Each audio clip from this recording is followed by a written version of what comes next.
Vice ganda, biniro si Shuvi dapat patunayan na sila ang best batch ng PBB. Isang nakakatawa ngunit nakakatuwang tagpo ang umagaw ng pansin ng netizens kamakailan mula sa noontime show ng ABS-CBN na It's Showtime. Kung saan tampok ang naging kulitan sa pagitan ni Vice ganda at mga dating Pinoy Big Brother housemates na sina Shuvi Etrata at Fayang Smith. Sa kanilang guest appearance, agad na bumida ang kulitan sa pagitan ng tatlo. Biro ni Vice ganda kay Shuvi, tila todo bigay daw ito sa performance. Animoy may gustong patunayan kung aling batch ng PBB ang mas angat. Ang mapagbirong patotsyada ni Vice ay sinamahan ng halakhak ng studio audience.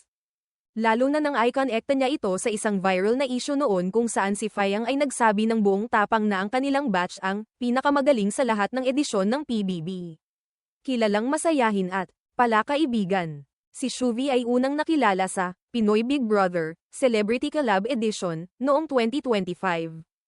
Naging paborito siya ng maraming manunood dahil sa kanyang makulay na personalidad at bukas na pagbabahagi ng emosyonal na karanasan habang nasa loob ng bahay ni Kuya. Samantala, si Fayang Smith naman ay tinanghal na big winner ng Pinoy Big Brother Gen 11 Season 10 noong 2024. Siya ay nakilala sa kanyang pagiging palaban, diretso magsalita, at sa malaking suporta ng kanyang mga tagahanga na talaga namang nagpakita ng pagmamahal hanggang sa huli. Hindi pinalagpas ni Vice ang pagkakataon na pasayahin pa ang mga manunood. Sa kalagitnaan ng segment, tinanong niya si Shuvi kung para sa kanya, aling batch nga ba ang tunay na best PBB batch. Sa halip na makisawsaw sa issue, diplomatikong sinagot ni Shuvi na lahat ng batch ay may kanya-kanyang galing at kwento. Palakpakan at sigawan ang sumunod, kabilang na si Fayang na tumango bilang pagsang-ayon sa sinabi ni Shuvi. Bilang pagtatapos ng nakakatuwang eksena, nagbigay naman ng inspirasyonal na komento si Vice. Aniya, higit sa kompetisyon ng kung sinong batch ang pinakamahusay. Ang mahalaga ay ang patuloy na pagsusumikap ng mga dating housemates sa kanilang career sa showbiz matapos nilang lumabas sa bahay ni Kuya. Biniro pa niya si Fayang, sabay sabing, nakikita kahit saan, lalo na sa EDSA, ha? Na siyang muling naghatid ng tawanan sa studio.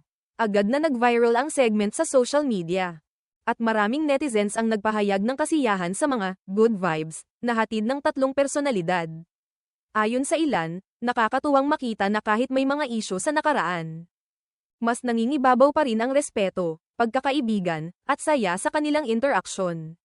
Tunay ngang ang mga ganitong eksena sa It's Showtime ay nagpapaalala sa atin na sa likod ng kompetisyon, mas mahalaga pa rin ang samahan, respeto, at pagbibigay inspirasyon sa isa't isa, mga bagay na laging bitbit ng palabas sa bawat tanghali.